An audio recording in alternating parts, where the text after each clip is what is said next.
Don't tell me what to do. You're not even my dad, my stepdaughter said in front of my friends. When I confronted her, my wife said, if you want to control someone, have your own child. I just smiled. The next morning, everything changed, and I watched them both panic. All right, Reddit. I spent 13 years raising this girl and funding her lifestyle, until she stopped treating me like a father and started treating me like her personal ATM. The worst part?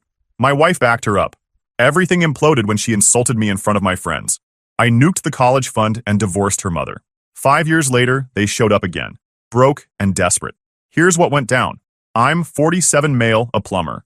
I built the business with my brother Tony. Some people think it's unglamorous work, but the money's actually pretty good. By 28, I'd saved enough to buy a 3-bedroom house in cash. 2 years later, at 30, I started dating Valerie. Met her at some buddy's barbecue.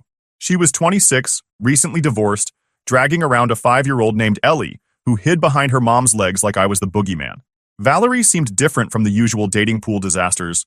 No fake designer shit, no Instagram obsession, just a woman who wanted someone reliable. Her ex-husband was a textbook piece of work who'd bailed when Ellie was 2 and moved across the country. His idea of child support was maybe remembering to send $200 every few months when guilt struck.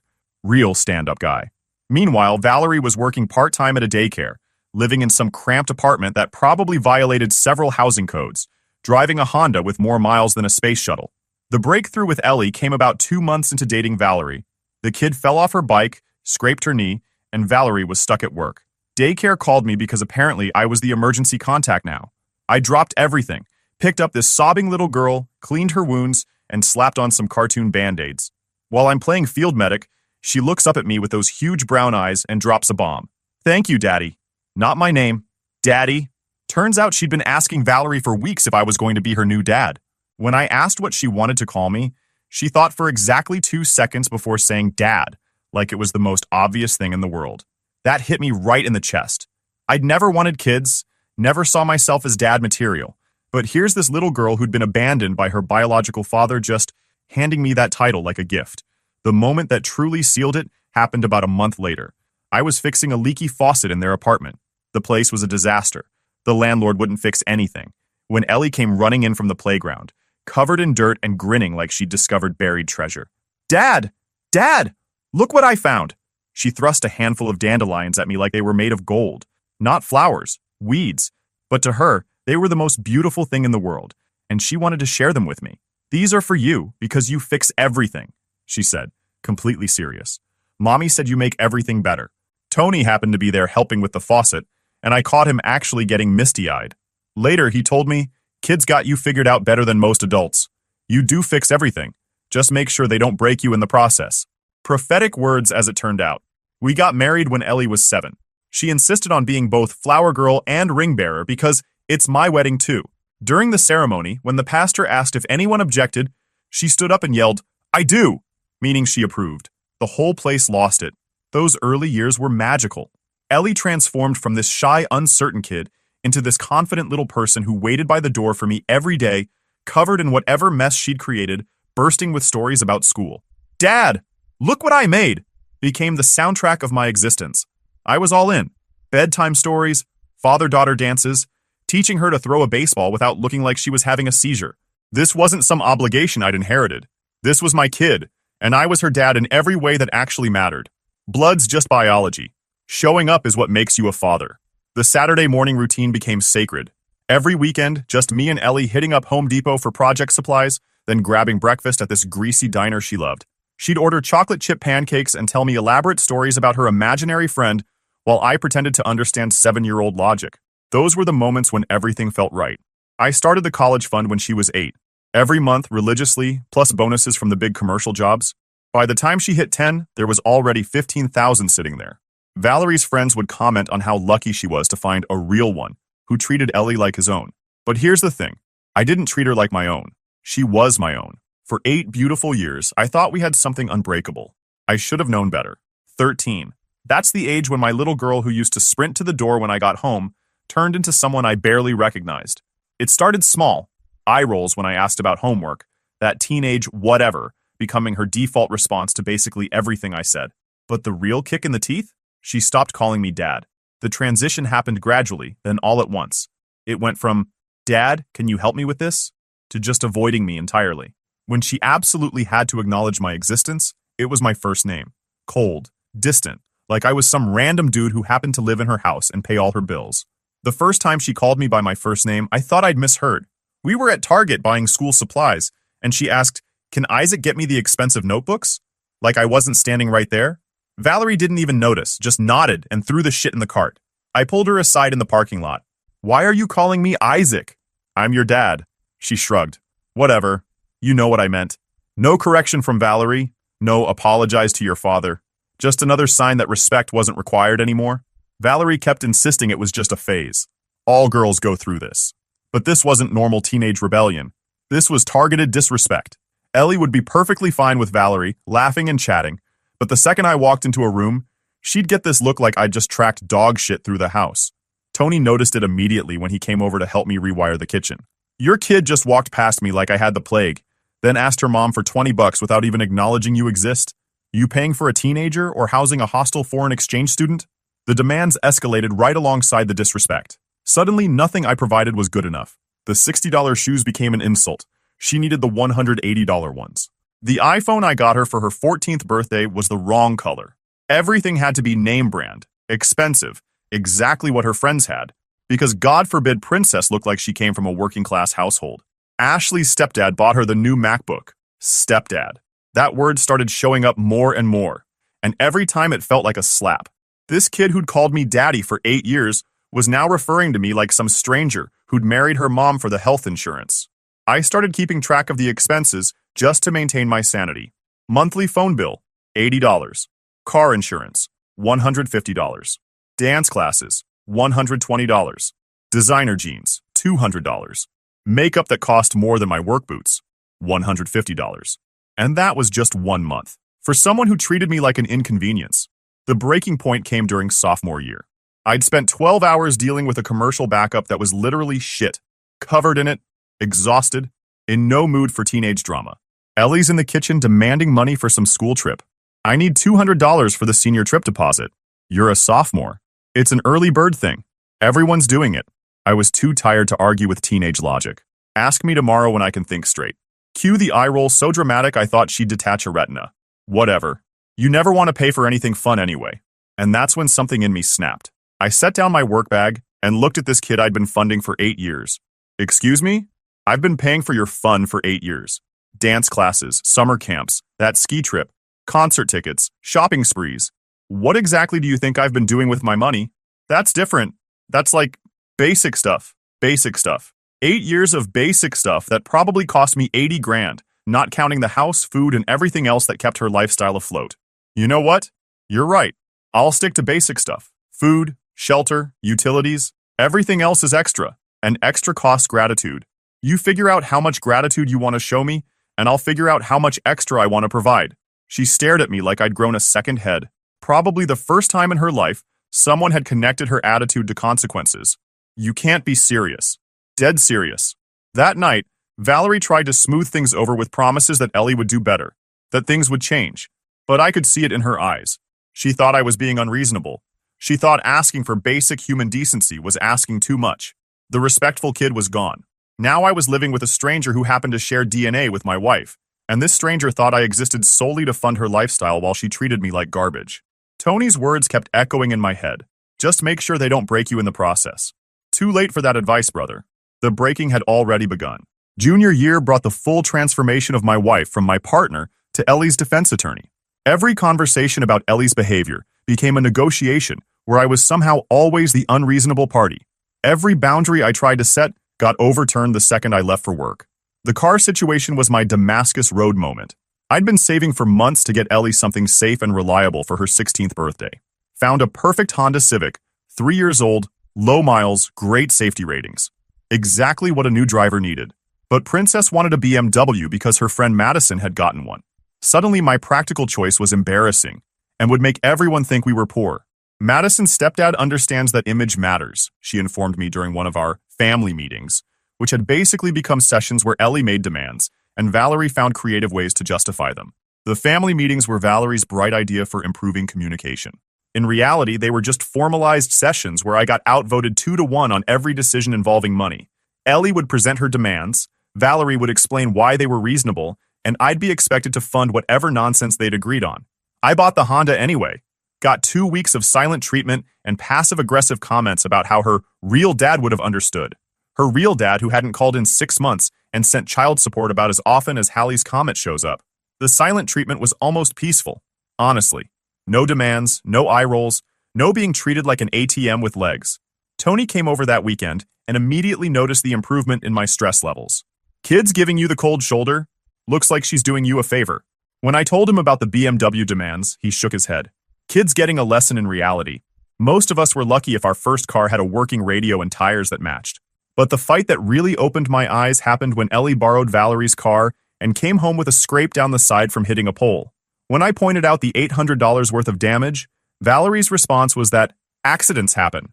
Ellie, having overheard, decided to grace us with her wisdom. Maybe if you'd bought me a car with better safety features, this wouldn't have happened. The audacity was breathtaking. She damaged property through careless driving, and somehow this was my fault for not buying her a luxury vehicle. That's interesting logic, I said, keeping my voice level. So if I buy you a Ferrari and you crash it, that's my fault for not getting you a tank. Don't be ridiculous. No, please. Explain to me how your inability to judge distances while parking is my responsibility. That's when Valerie jumped in with her standard defense playbook. She's learning. Everyone has accidents when they're starting out. Everyone pays for their accidents when they're starting out. That's how learning works. But instead of Ellie taking responsibility, they wanted me to pay for the repair without any consequences for the driver. When I suggested she get a part-time job to cover the damage, Valerie acted like I'd suggested indentured servitude. She needs to focus on school. She needs to focus on not hitting stationary objects with moving vehicles. That night, I decided it was time for a come-to-Jesus meeting. I sat them both down and laid it out plain. Ellie, I've been your father for 11 years. I've provided for you, protected you, and loved you like my own blood. But somewhere along the way, you've decided that makes me your personal ATM instead of your dad. The silence that followed was telling. When I asked her when she'd last thanked me for anything, called me dad, or acted like she was happy to see me, she had nothing.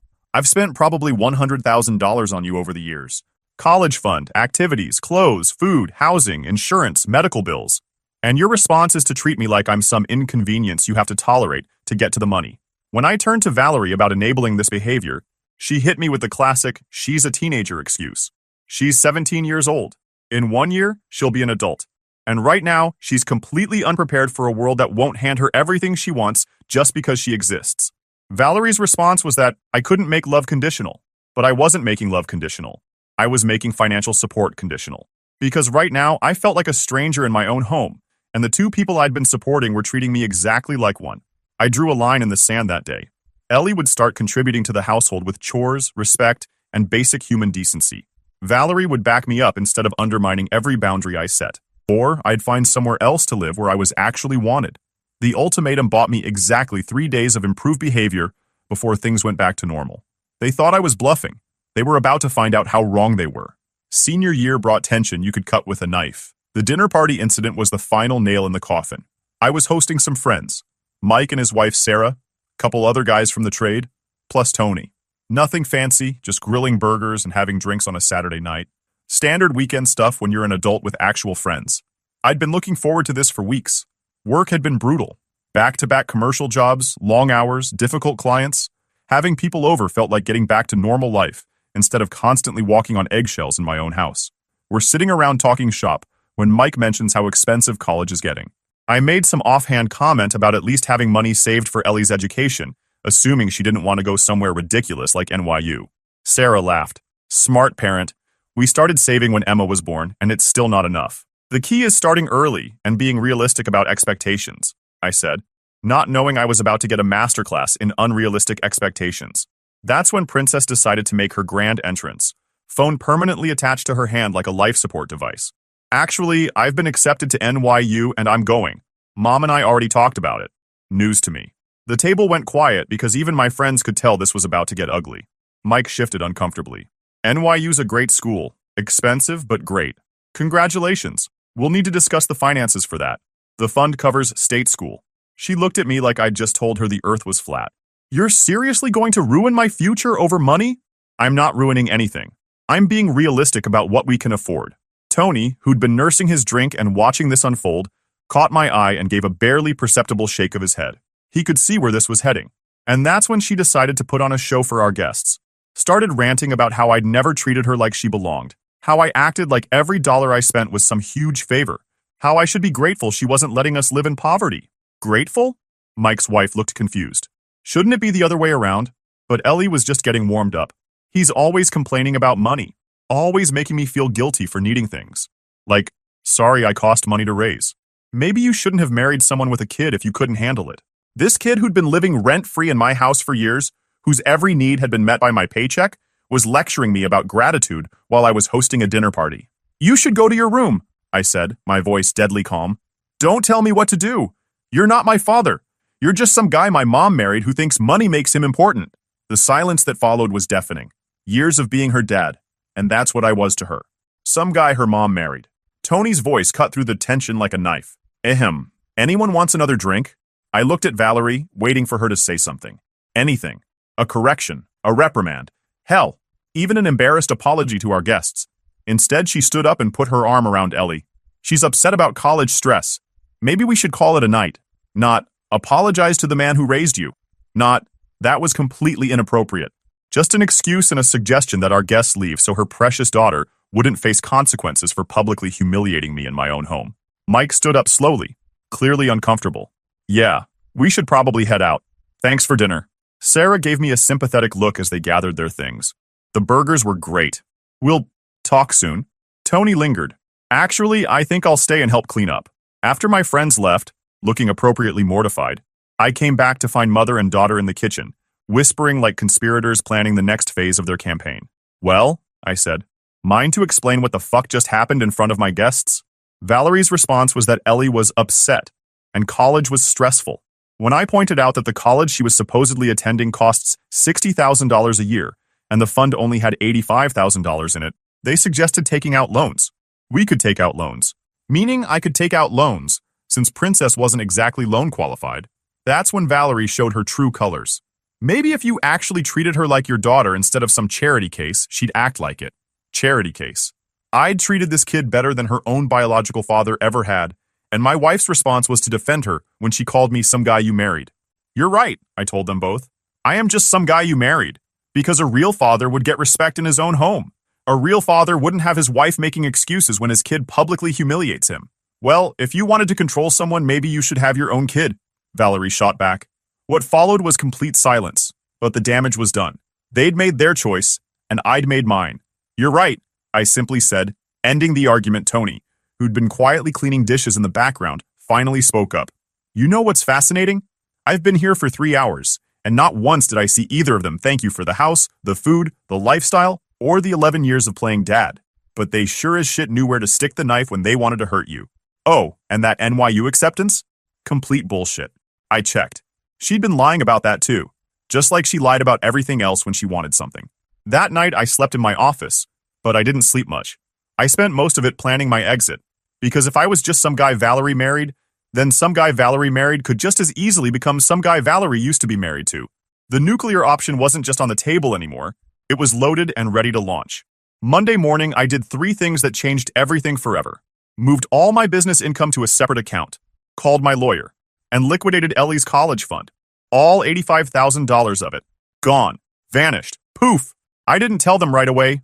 Let them think everything was normal while I got my ducks in a row. Took about a week to get the paperwork ready and my assets protected. Tony was the only one I told about the plan. His response? About damn time. I was starting to think they'd sucked out your spine along with your bank account. The lawyer was this woman named Janet, who'd handled enough divorce cases to spot the signs immediately. Let me guess. You've been funding everyone's lifestyle while being treated like garbage? When I explained the situation, she nodded like she'd heard it 1,000 times. Classic case. You're the provider, not the partner. Good news is you kept everything in your name. Bad news is you're about to find out how nasty people get when their meal ticket disappears. The first sign something was wrong came when Ellie's car insurance got canceled. She found out the hard way when she got pulled over for speeding, and the cop informed her she was driving uninsured. What the hell happened to my insurance? She demanded when she got home. I stopped paying for it. You can't do that. I need my car. Then get a job and pay for it yourself. Valerie came running from the kitchen, ready to negotiate on behalf of her client. When I explained that I don't pay for things for people who disrespect me, she tried the she needs her car for school argument. She needs a lot of things. A lot. Respect being the main one. Ellie attempted the apologetic approach next, crocodile tears saying she was sorry and didn't mean it. Just stressed about college, you know. Didn't mean those things about me not being her dad. Actually, I think you meant every word. And that's fine. But you can't have it both ways. Either I'm your dad who deserves respect, or I'm just some guy your mom married who doesn't owe you anything. You already picked. The tears dried up real quick when she realized the apology wasn't working. The real meltdown came when they discovered the college fund was empty. I was in the garage working on my truck when I heard the screaming from inside. Ellie had tried to check the balance online and found a big fat zero where $85,000 used to be. She burst into the garage like a banshee. What did you do? I liquidated the account. You can't do that. That's my money. Actually, it was my money. Every deposit came from my business account. The account was in my name. Legally, it was always mine. Full-blown panic attack. The realization that her free ride to college had just evaporated hit her like a freight train.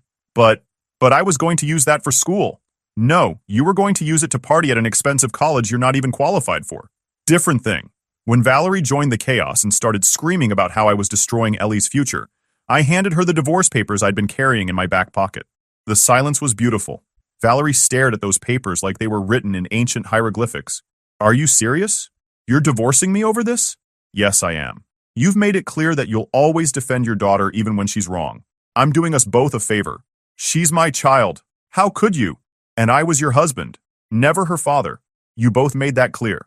Ellie was still having her breakdown about the money, now adding threats about fighting this in court. Good luck with that, sweetheart. Every deposit was documented. Every penny came from my business, and the account was always in my name as custodian. The reality started sinking in fast. They'd gone from comfortable middle-class life to struggling single mother and daughter in the span of 10 minutes. When Valerie asked what they were supposed to do, how they'd survive, I gave her the honest answer. Same way millions of other single mothers do it. You'll figure it out. They tried everything after that. Promises of changed behavior, threats of legal action, guilt trips about abandoning family. None of it worked because none of it was sincere. The papers were served the next day.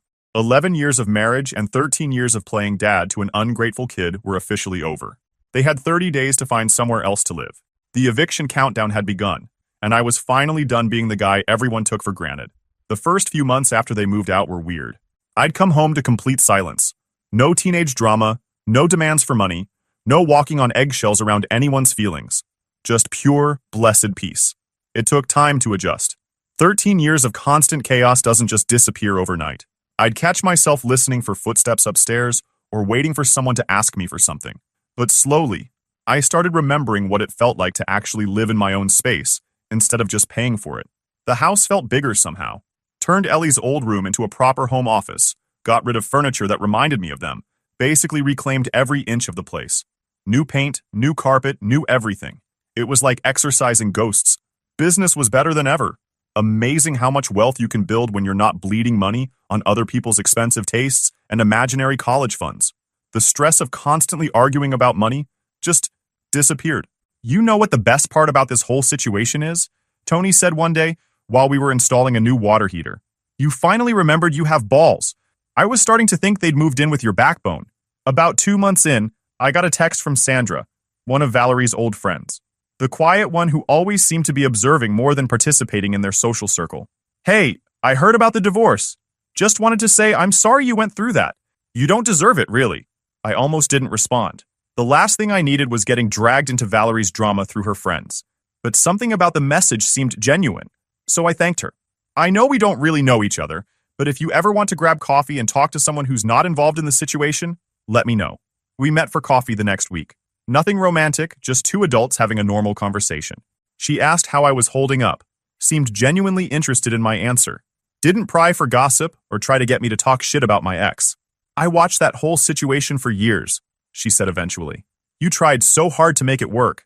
They just couldn't see what they had. First time since the divorce that someone acknowledged what I'd actually been dealing with. Not taking sides, not making excuses, just seeing the reality of the situation. Coffee turned into dinner. Dinner turned into movies, and eventually we were spending serious time together. But we took it slow. I wasn't ready to jump into anything serious, and she understood that completely. I'm not going anywhere, she said, when I explained my hesitation about relationships. Take all the time you need to figure out what you want. Through Sandra, I heard bits and pieces about how Valerie and Ellie were adjusting to reality. They'd moved into a small two-bedroom apartment across town, splitting $1,200 rent and arguing about grocery money. Valerie was working full-time now. Ellie was working part-time at Target while trying to figure out community college. The adjustment was apparently brutal. They'd gone from a comfortable house with all bills paid to the harsh reality of actual budgeting. Turns out, when you're not living off someone else's generosity, money gets tight real quick. Valerie keeps asking if I think you'll change your mind about the college fund, Sandra told me one night. She seems to think this is all some elaborate lesson, and you'll eventually give them the money back. Not happening. That ship has sailed, hit an iceberg, and sunk to the bottom of the ocean. About 6 months in, Sandra mentioned that Ellie had tried reaching out to her biological father for college money. Guy had apparently laughed and hung up on her. The best part? I was genuinely happy. Not just relieved to be out of a bad situation, but actually happy. Sandra was everything Valerie wasn't. Supportive, appreciative, settled. She had her own job, her own place, her own money. Revolutionary concept. When she finally moved in with me almost a year later, it was because we wanted to build something together, not because she needed somewhere to live. She contributed to expenses, helped with home improvements, treated my space like ours instead of hers to redecorate. And the respect? She valued my opinion, supported my decisions, actually seemed to enjoy having me around. We got engaged 2 years after the divorce was final. Simple proposal, nothing dramatic. Just two adults who'd found something real and wanted to make it official. Tony liked her, and he was happy for me. But the real surprise came when Sandra told me she was pregnant. I'd never thought about having biological kids. After Ellie, I figured my parenting days were behind me. But holding that ultrasound picture, seeing my actual child for the first time, something deep in my chest just opened up. This kid would be mine from day one. No competing loyalties, no reminders about real fathers, no years of building a relationship only to have it thrown in my face. Just pure, uncomplicated love. We got married 6 months before our son was born. Small ceremony, just family and close friends. Life was good, really good. And I'd almost forgotten about my old problems entirely, until they decided to remind me they still existed. 5 years after the divorce, I was living the dream. Married to Sandra, father to our 3-year-old son Jake, business thriving, house completely renovated, and feeling like home for the first time in years. I'd built something real, something that belonged to me. Then my doorbell rang on a Sunday morning. Sandra was giving Jake a bath upstairs, and I was enjoying my coffee like a civilized human being when I opened the door to find 2 women I barely recognized. Valerie looked like she'd aged 15 years instead of 5. Stress lines, gray hair she wasn't bothering to hide, clothes that screamed paycheck to paycheck. Ellie was with her, and the transformation was even more dramatic. Gone was the entitled princess who used to demand designer everything. "We need to talk," Valerie said. "No, we don't," I replied, starting to close the door. "Please, just 5 minutes." Against my better judgment, I let them in. They sat on the couch Sandra and I had picked out together, looking around at the renovated space like they were visiting a museum of their former life. "The place looks incredible. Really nice renovations. What do you want?" They exchanged glances, clearly having rehearsed this conversation. "Ellie's finally ready for college. She's been working and saving for 3 years now, really getting her life together. She just needs some help with tuition for the state school." I almost laughed. Almost. "And you thought I'd be interested in that because you raised her, because she's learned from her mistakes, because you loved her once." I loved a kid who called me dad and appreciated what I did for her. That kid doesn't exist anymore. She never did. Ellie finally spoke up with what was obviously a prepared speech about how terrible she'd been, how she'd said horrible things and treated me like garbage, but how she'd grown up and understood now how much I'd sacrificed. "I know I can't take back what I said that night, about you not being my father. I was angry and stupid, and I hurt you. But I've had 5 years to think about what I lost when I lost you." The words sounded rehearsed, but there was something in her voice that suggested actual regret. The problem was, too little, too late. "Good for you. What's that have to do with me?" Then came the real reason for the visit. Valerie had lost her job last month. They were 3 months behind on rent. Eviction was imminent. Her biological father wouldn't help. Of course. "That sounds like a you problem." That's when I heard small footsteps on the stairs. Jake came running into the living room, freshly bathed and in his pajamas, launching himself at me with the kind of pure joy that still knocked me over every time. "Daddy!" I scooped him up, and he immediately started babbling about the toy truck he'd been playing with upstairs. This kid who saw me as the center of his universe, who trusted me completely, who would never question whether he belonged in my life. "That's your son," Valerie said. "Yes, he is." Sandra appeared at the top of the stairs, and when she saw who was in our living room, her expression shifted to something between surprise and anger. The tension ratcheted up immediately. Sandra moved to stand beside me, putting her hand on Jake's back in a gesture that was both protective and possessive. They were just leaving, I said. Actually, we weren't done talking. Yeah, you were, Sandra said firmly. This is our home, our family time. Whatever you want from my husband, the answer is no. I'd never heard Sandra use that tone before. Pure steel wrapped in politeness. The same voice she probably used with difficult clients who thought they could walk all over her.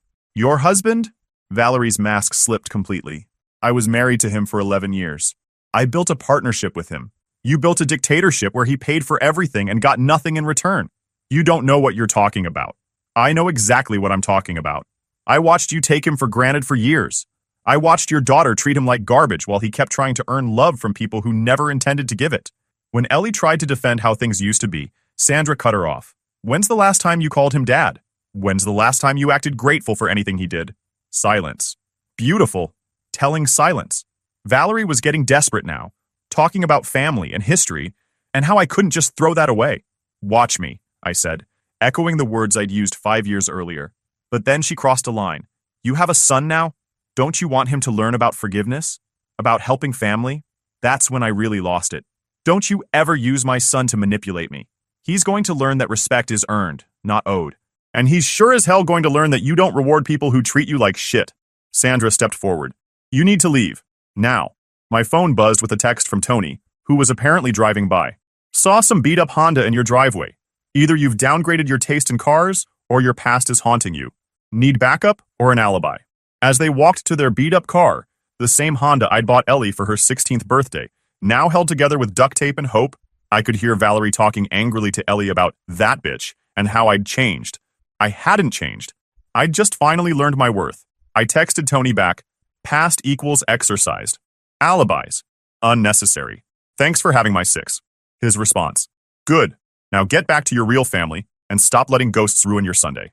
That night, after Jake was asleep, Sandra and I sat on our back deck with a drink. You okay? She asked. Better than okay. Got reminded why I made all the right choices. She leaned against me. Your son is lucky to have you. I'm lucky to have both of you. Looking at what I'd built, a wife who respected me, a son who adored me, a business that was thriving, a home that actually felt like home. I couldn't imagine going back to that old life. Some people come into your life to drain you. Others come to fulfill you. I'd finally learned the difference. And I was never going back.